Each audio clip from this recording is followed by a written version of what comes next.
All right, mom and dad, what is the number one thing that you can do today to become a better parent? Really, I want to share with you a core principle. It's a foundational principle to having a stronger family. And the answer is simply this: invest in yourself and in your marriage. Now, I know that not everybody's married and they're single parents, blended stuff, people are divorced and whatnot. So I understand that everybody's in a different place. But we can all invest in ourselves. And for those of us who are married, we need to take our marriage and we need to put it back into the center of our families. So many of us, and I speak to folks every single day, struggling with and juggling with so many things in their lives that they end up reversing the order, putting themselves second, putting their marriage third, taking their kids and putting their kids in the center of their family. And I want to just talk to you about 3 ways that you can not make that mistake today. These are some practical stuff that I want to share with you. The reality is that because we're moving so fast in our culture, we're burning out, we're juggling so much.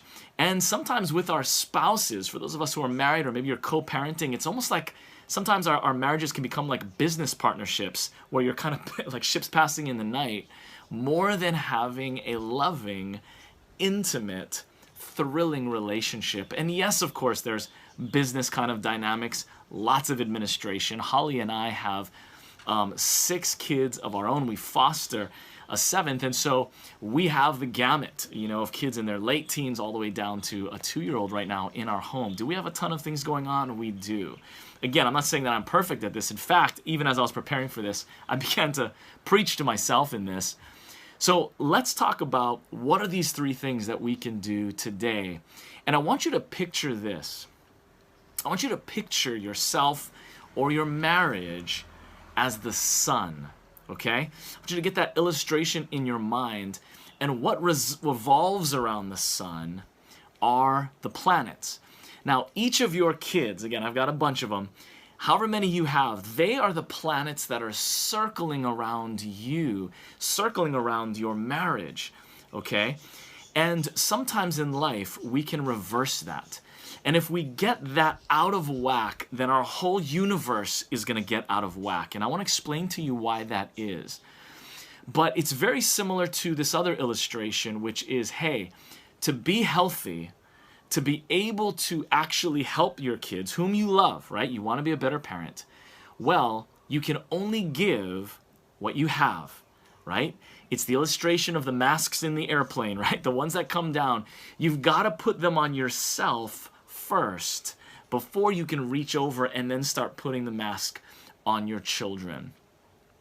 And that same principle, it's very, very powerful. And one of the traps that we can get into, and I say this with a lot of sensitivity because I know everybody's in a different place, but even just recently hearing from a mother, and she really just even through tears was talking about why some of the unhealthy things that she's doing in her family are happening. And some of it is coming from the guilt that she carries, thinking that she hasn't been a good mom in the past, or their marriage has been kind of rocky, so the kids haven't gotten really her very best. But then because of that, she's overdoing it, or she's actually kind of putting them in the center too much so, and then things are now out of balance. And so what you want to make sure that you're not doing is you don't want to move out of guilt, right? As a parent, maybe you work a ton, or if you're a single parent and you're struggling, I know that it can be tricky. You can fall into that trap. Oh, well, I'll just, buy you whatever, or, there can be an overcompensation, or you're motivated out of guilt. What you want to do is make sure that you don't do that. You want to break that mentality off and really get the help that you need to deal with that. Do we need to spend as much time with our kids? We want to, of course. However, we don't want to be motivated out of guilt or shame or trying to make up or buy our way back into our kids' favor, right? So just make sure that whatever you're doing, you break that off, deal with that, and then you can prioritize in a healthy way.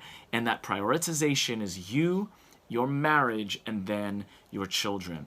So one of the practical things that you can do, and this might seem very ultra practical, one of the things you can do is prioritize the relationships that matter first. Okay, so let me take marriage for an example. one of your spouses one of you in the marriage comes home from work, or maybe you guys have both been working, or maybe both of you have been home, whatever it is, and today a lot of us are working upstairs or in their home, in their room. When you connect with your family again, go to your spouse first. Now, why do I say that? I want my kid, now sometimes because I got a toddler too, and she'll run up, or I'm trying to connect with my kids, or I see them, hey, how's it going? But I want them to see that I'm moving towards my wife. I want them to see that, although of course I'm acknowledging that they exist, I want them to see that my first focus goes straight to her. I'm looking her in the eyes, asking her how she's doing. I give her some physical attention, some love. I want my kids to see that. I want my kids to see that their universe is stable because mom and dad are doing good, right? Mom and dad are healthy. Or if you're single, that you are doing good. Hey, you say, hey guys, I'm going to get to that. I need to take a bath first. Once mommy takes a bath, then I'm going to, or whatever it is. You hear what I'm saying? It actually builds security in our kids' souls that mom and dad, or that you as the parent, are doing well, that you're healthy. It may seem backwards, like run to the kids, give them all your attention first. Actually, you want to invest in that relationship first, very practically. Once the kids see that, then I turn towards them, and then I sit down and we're reading books, or on the couch, or I'm catching up, getting ready for dinner, or whatever it is that we're doing, okay? So that's number one. Build security in the soul of your children by prioritizing that. Another thing that does also is it helps model the strength of marriage to your kids as well, right?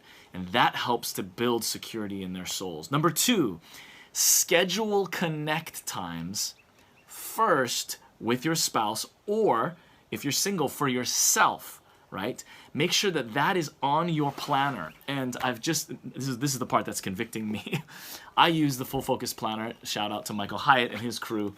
And in the weekly planning part, as I look ahead in my week, there are, in step 6, there's connections. What am I going to eat healthy? How am I going to move and exercise? And there's a place for me to say, where am I going to make healthy connections relationally? I'm telling you, even though I do this all the time, every week I need that reminder, and I go, that's right, and then I open up my calendar and I schedule in those connect times. Again, first with your spouse or for yourself, and then I connect with my kids. And for me, that's usually Saturday mornings, taking one of them out to breakfast, or Sunday mornings as well.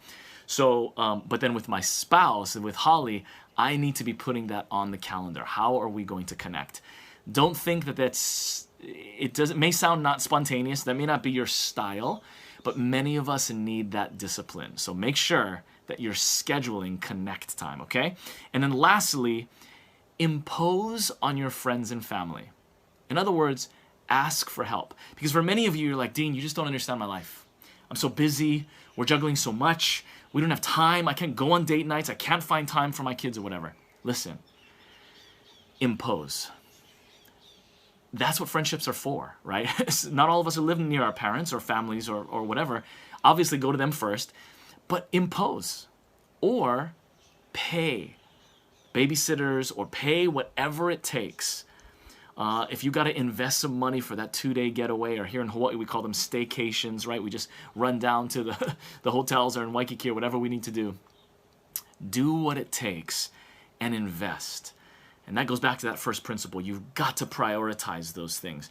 And I tell you, when you start to invest time, or you start to make a demand on those relationships and friendships that you have, and do it vice versa. Hey, we'll watch your kids this weekend. You can do the next, whatever. It really helps to say, to restructure your life and to schedule what's important. Okay? All right, just wanted to encourage you with some of those practical things this week.